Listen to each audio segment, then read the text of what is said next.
So one thing that I've commonly seen, um, been requested for, at least on Discord a couple of times, is a sequel to Dating with Dyspraxia. And the thing is, I really don't think I need to elaborate much more on the whole aspect of dating in general. In fact, I've found that being single for a while has actually taught me a lot more than dating has in the past couple of years. But I think this is a common realization that tends to come to a lot of people over time, seemingly randomly, because the whole process of getting over someone takes a long time, and then by the time you're actually over someone, you tend to forget that you were over them to begin with, and then it's just kind of like, wait, oh yeah, that's right, I don't really mind this person anymore. But it really takes a lot of self reflection and a lot of time typically to get to that point. And so I really feel the need to discuss this because I think it's an important process in the dating process in general that a lot of people don't partake in anymore. See, most people are able to just kind of come in and out of relationships seemingly randomly thanks to the advent of certain dating sites as well as social media in general. There is seemingly a long line of people just waiting to be in a relationship with the nearest person that shows them any sort of affection. And that's kind of toxic because then you're really not giving yourself any time to truly recover from the last relationship and actually reflect on what you have learned from the previous relationship. And that's kind of a necessary tool to have before pursuing another one. And it's not specifically whether or not you are over the person that really dictates that. It's whether you've not only gotten over the person, but also learned from your mistakes that led to you losing that person. And actually reaming out those mistakes and kind of learning from yourself as well is what tends to lead to that clairvoyance and eventually actually getting over somebody. And it's honestly not really a hard thing to achieve. It's just that it does take a long time. And in today's advent of technology, where a new person to be with is seemingly right around the corner, and even for all those guys who really find themselves unattractive, you can find some pretty desperate people on OkCupid, I can assure you. I'm no stud myself. But even then, you may fall into a deep depression if you don't find someone right away, because at least up until this point, and now it seems like it's starting to slow down a bit, which is causing even more depression in single people lately. Because it seems like being single lately is getting a lot harder to manage and rebound from nowadays. Although this may just be my own personal perception because I'm starting to get older, and getting older makes time seem like it's going away really, really fast when really time is moving relative to however you perceive the world. And that's just your current perception if that's the way you're looking at time. But I think I'm getting way ahead of myself here, going on a little nerdy tangent. So, back to the original topic of actually getting over someone, and really the only answer is time heals all wounds. And if you don't give these wounds time, then they're just not going to heal. You're just going to keep opening new wounds by making the same mistakes because that past relationship is still fresh in your mind. You haven't had a chance to see why it didn't work yet because you haven't had time to actually realize why yet. And so you either end up allowing someone to make the same mistakes that your partner had, and also, more than likely, are also making the same mistakes that you yourself have had. Because typically, most relationships are a combination of two problems colliding. You know, toxic people tend to attract other toxic people. But these toxic traits can eventually be, well, learned past if given enough time. And really, that's hard. I can't reiterate that enough with Tinder and OkCupid and Plenty of Fish and Facebook dating, which is a thing now, which I'm on there by the way, any chicks who are looking. But all online dating does is it really kind of repeats the process over again because you're not really giving yourself time to really get to know somebody. And then once you do meet someone or agree to meet with someone that you may have met on social media or a dating site, there's already that expectation that it's going to be a date. And once you start setting expectations, then you really start to kind of deceive yourself as well as the other person in a way to kind of make yourself look good because you know it's the context of a date. Just like going to a job interview, you tend to just kind of build yourself up as much as possible and only talk as positive as you can and try to enhance as many positive qualities as you can without being real. And now I realize that job interviews are basically first dates.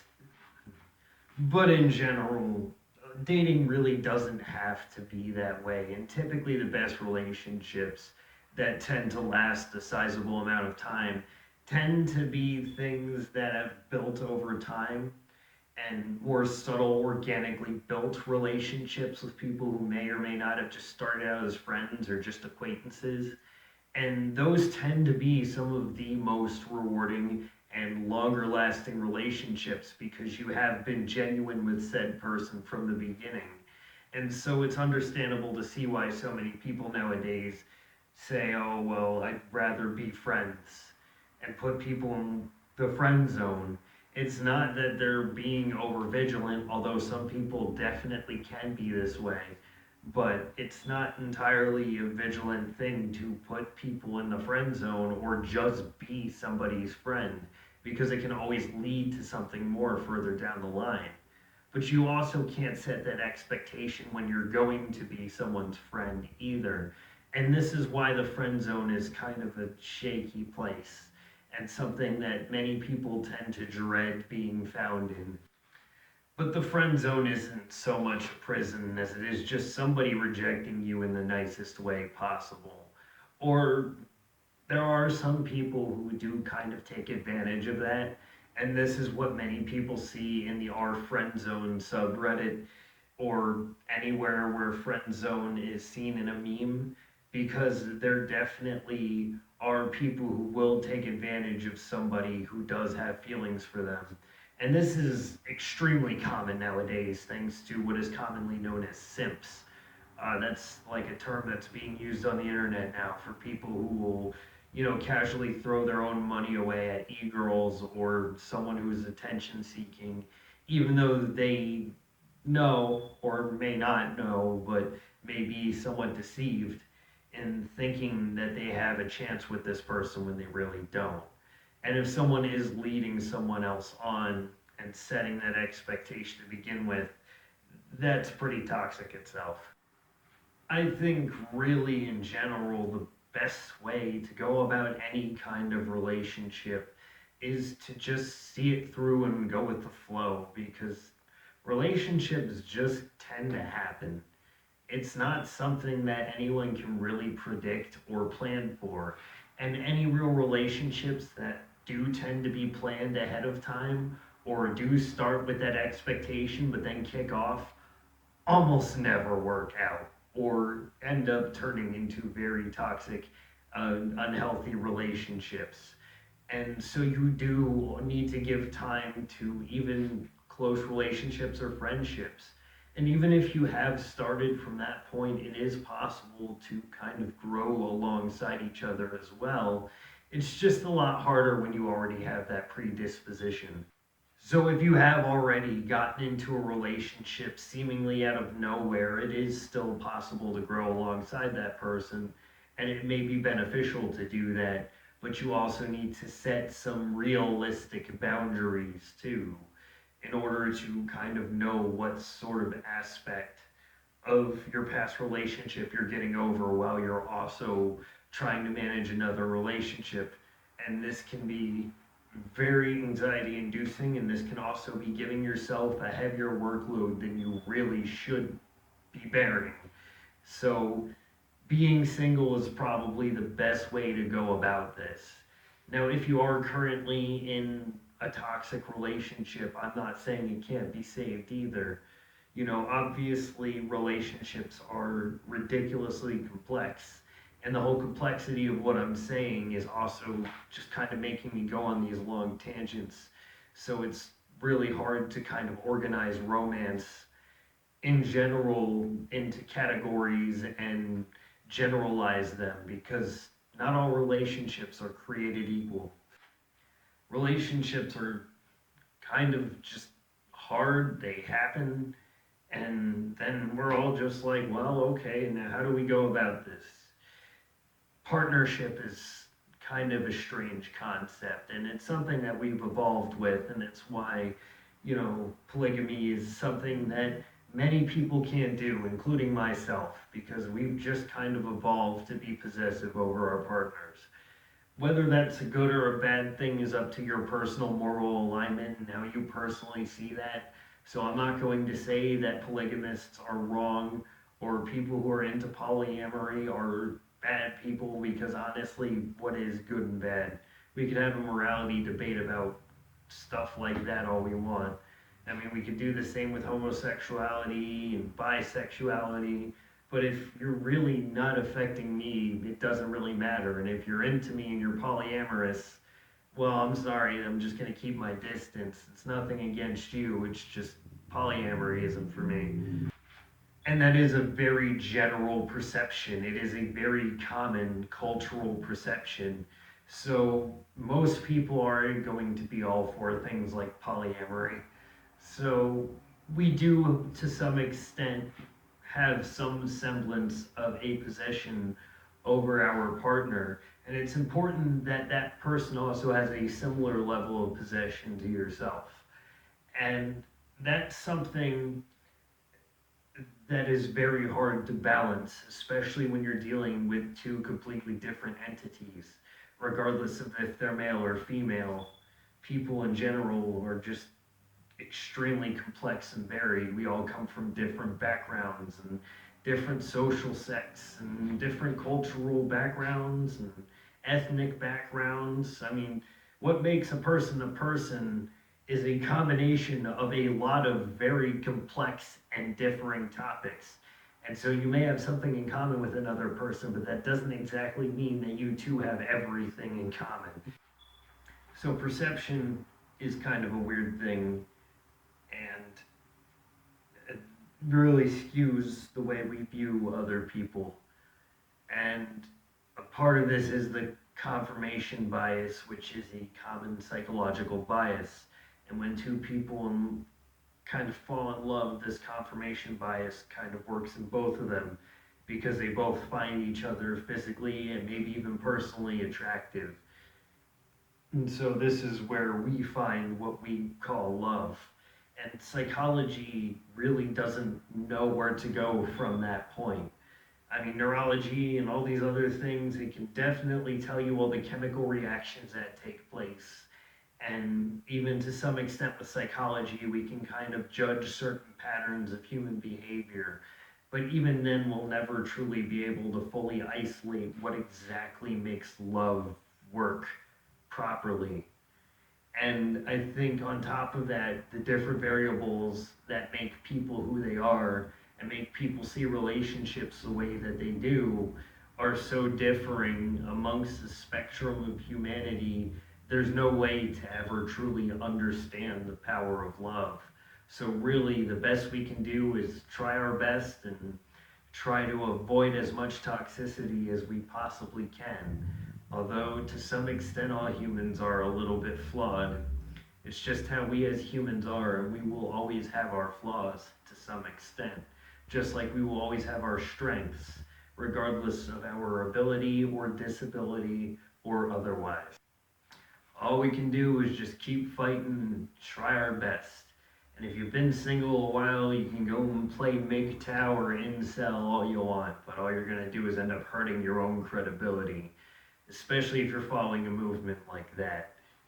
I personally don't have much of a problem with the whole MGTOW thing, nor do I really have a problem with the incel thing to some extent, because at the end of the day, all of us are eventually involuntarily celibate. At some point, we will just be horny and not have someone to meet that need. It's just life, because we as humans have very flawed reproductive organs. I think incel is kind of an interesting concept, and the concepts they bring up are very unique and, again, rather interesting. I mean, some proposals are kind of bordering toxic human behavior in general, but so be it. Let them be them as long as they're not actually going out of their way to hurt people. I'm not gonna judge anyone simply because of their logic or how they truly see the world, because we'll never truly see eye to eye, at least without having a proper, long drawn speech. And while diplomacy is an amazing thing, it's not something you can just do with everybody all the time. MGTOW is slightly more reasonable and a lot less misogynistic and also a lot less self defeating. So, I mean, I guess MGTOW is kind of a force of objective good, at least compared to Inceldom. But MGTOW still does have its flaws, and it does kind of imply that there are human beings out there that haven't kind of evolved to the point where they can just freely be without the need of human compassion. And again, this isn't necessarily a good or a bad thing. Human compassion can be seen as a very good thing and does have many benefits. But I can understand why someone would go down the MGTOW path. And while there are a lot of very toxic people in the MGTOW community and also a lot of very respectful people in the MGTOW community, it's just something that I fully can't grasp to at the current point, and something I never really could fall too comfortably into.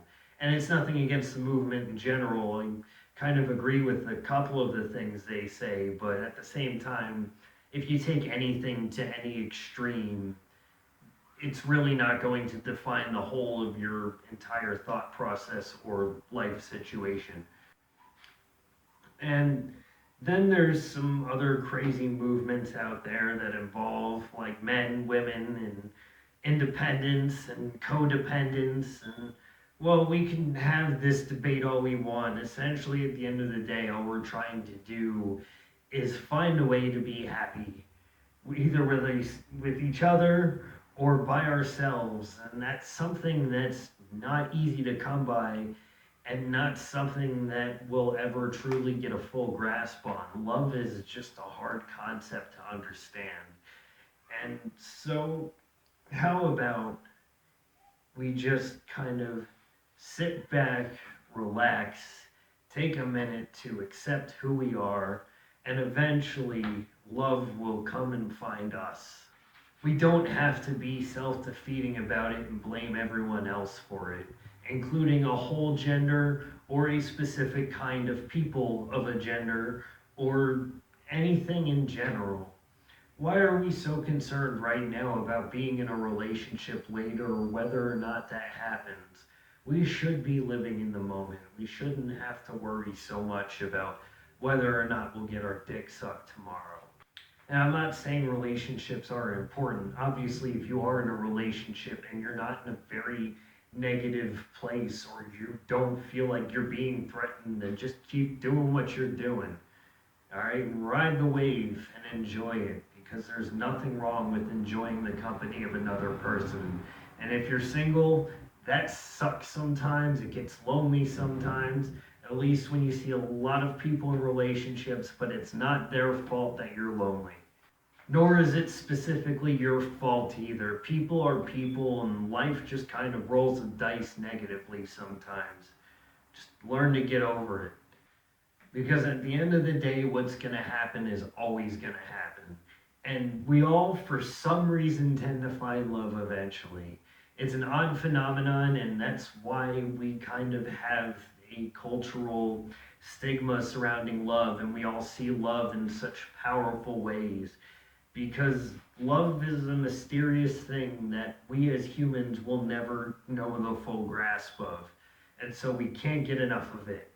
And then we obsess over it to the point where it practically defines us. Every time you go on Facebook, if there is a relationship change, it is the first thing you're going to see.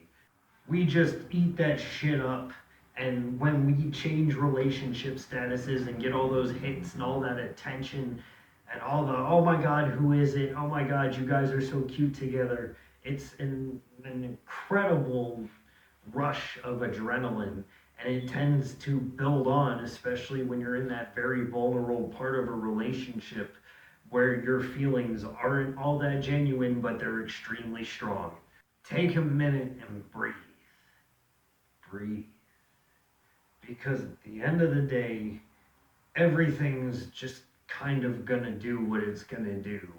And while you can definitely always make a positive change, especially if you're in a negative situation, and you should always be working to better yourself, regardless of whether it involves your relationship or not, you shouldn't make it anyone else's problems, and you shouldn't really act like it's anyone else's fault. Because love is nobody's fault. Love happens and it sucks sometimes and it's great other times. But love just kind of happens. Make the most of it, do the best you can with it. And if you can't, then I don't know, fucking sit back, go on Reddit and complain about how much women suck. Because you know what? You have the freedom of speech, and I'm not going to tell someone not to use it. Just don't go mowing people over in the street because of it. That's all I'm saying, incels. If you want to feel that way, feel that way. If it makes you feel better, if it gives you that rush, fine. Do what you gotta do. Have your little toxic community, but don't do anything drastic. But yeah, that's it for this video. This video was probably very bloggy and kind of opinionated. I apologize for that. I know it's not about dyspraxia. It's just I've had this epiphany and I felt the need to speak it. But that's it for this video, everyone. I don't plan on making more videos like this. This was just kind of a one-off, kind of me just kind of shooting my feelings in kind of a vloggy way. But hey, if you enjoyed this, give it a like, I guess. You don't have to subscribe because I really don't plan on making more videos like this. Unless this really takes off, then I'm going to have to find a way to follow it up, but I don't know how I'm going to. But you guys have a good one.